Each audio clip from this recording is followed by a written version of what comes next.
चंदनपुर नाम के एक छोटे से गांव में ढोला और उसके पिताजी रहा करते थे।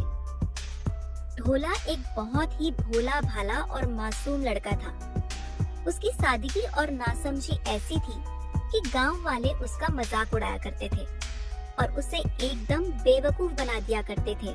बेटा ढोला जाकर 1 किलो आटा लेकर आ जा। सारा आटा खत्म हो चुका है, रोटी बनानी है और कुछ बचा ही नहीं घर में। ठीक है पिताजी, मैं अभी जाता हूँ, दुकान यहाँ पास में ही तो है। अरे ढोला रुक, जरा आटा लेते वक्त थोड़ा ध्यान रखना, अच्छी क्वालिटी का लेना। पिछले बार जो लिया था वो ठीक नहीं था।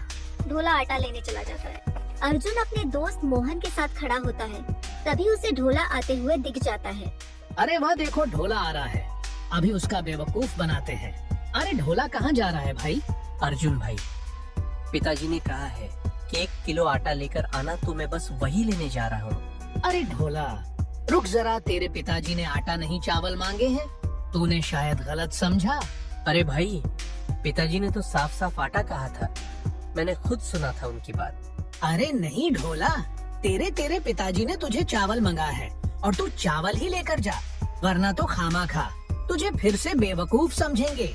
ढोला दुकानदार से चावल लेकर अपने घर चला जाता है। फिर जैसे ही उसके पिताजी देखते हैं कि वह आटे की जगह चावल लेकर आ गया, वह उससे पूछते हैं, अरे ढोला, माँ ने तो तुझे पहले ही कहा था कि आटा लेकर आना है, तो तू चावल क्यों लेकर आ गया? अरे पिताजी ने तो मुझसे कहा था कि आपने चावल मांगे हैं, तो मैं चावल ही लेकर आ गया।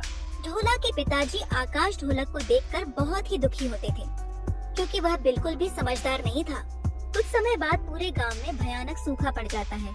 बारिश का नामो निशान तक नहीं रहता। आसमान से एक बूंद पानी भी नहीं गिरता। सारे तालाब, कुएं और नदियां सूख जाते हैं।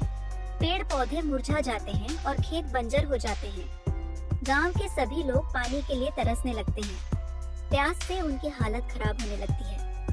बच्चे, बूढ़े, जवान सब पानी की एक एक बूंद को तरसते हैं। ऐसे में गांव का एक सेठ, जिसकी जमीन पर किसी चमत्कार से थोड़ा पानी बचा रहता है, वह उस पानी को ऊंचे दामों पर बेचना शुरू कर देता है। सेठ जी, पानी भी कोई बेचने की चीज होती है क्या? ये तो ऊपर वाले की देन है, प्रकृति का वरदान है जिसे सबके लिए खुला होना चाहिए। आप इसे क्यों बेच रहे हैं? ये पानी आपकी मेहनत से नहीं भरा, ये तो बारिश का पानी है। अरे मोहन, ये मेरी जमीन पर है तो मेरा हक हुआ ना, और मैं अपनी चीज का जो मन करे वो कर सकता हूँ। अगर पानी चाहिए तो दाम चुका, वरना आगे बढ़। बहुत लोग लाइन में खड़े हैं खरीदने के लिए।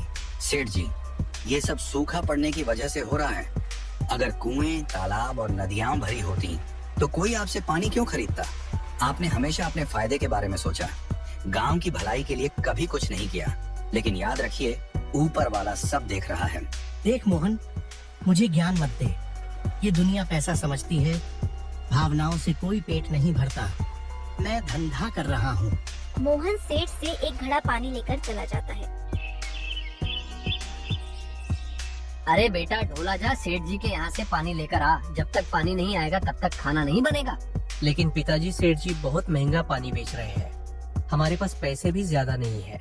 बेटा, गरीब आदमी के पास कोई और चारा नहीं होता, पानी तो चाहिए ही, चाहे जैसे भी आए। अगर आज पानी न लाए तो खाना कैसे बनेगा? पिताजी, ये कितना बड़ा अन्याय है। जो चीज सबकी है उसे सेठ जी अपनी जागीर समझकर बेच रहे हैं। अगर हमारे कुएं, तालाब न सूखे होते तो हमें उनकी दुकान पर जाने की जरूरत ही न पड़ती। ढोला पानी लेने चला जाता है। अरे सेठ जी, एक घड़ा पानी दे दीजिए, कितने का दिया है? एक घड़ा पानी 10 का दिया है। अरे सेठ जी, रुकिए जरा, ये क्या माजरा है? कल ही तो आपने मेरे हाथ में एक घड़ा पकड़ाया था, और वो भी 5 रुपए में। आज सुबह सुबह दाम दोगुना कैसे हो गया? 10 का कैसे कर दिया? ये तो सरासर अन्याय है। अरे भाई, अन्याय व अन्याय चिल्लाने से कुछ नहीं होगा। सुनो तो सही, पानी खत्म हो रहा है, समझे? टैंकर की आवाजाही कम हो गई, नदियां सूख रही हैं, कुएं बंजर हो गए हैं। पैसे में दाम तो बढ़ेंगे ही। कल 5 का था, आज 10 का है। ये बाजार का नियम है, मेरी मजबूरी है। लेना हो तो लो, वरना और लोग बेकरार खड़े हैं। ढोला घड़े में पानी लेकर घर आ जाता है। पिताजी, खाना तो किसी तरह बन ही जाएगा, लेकिन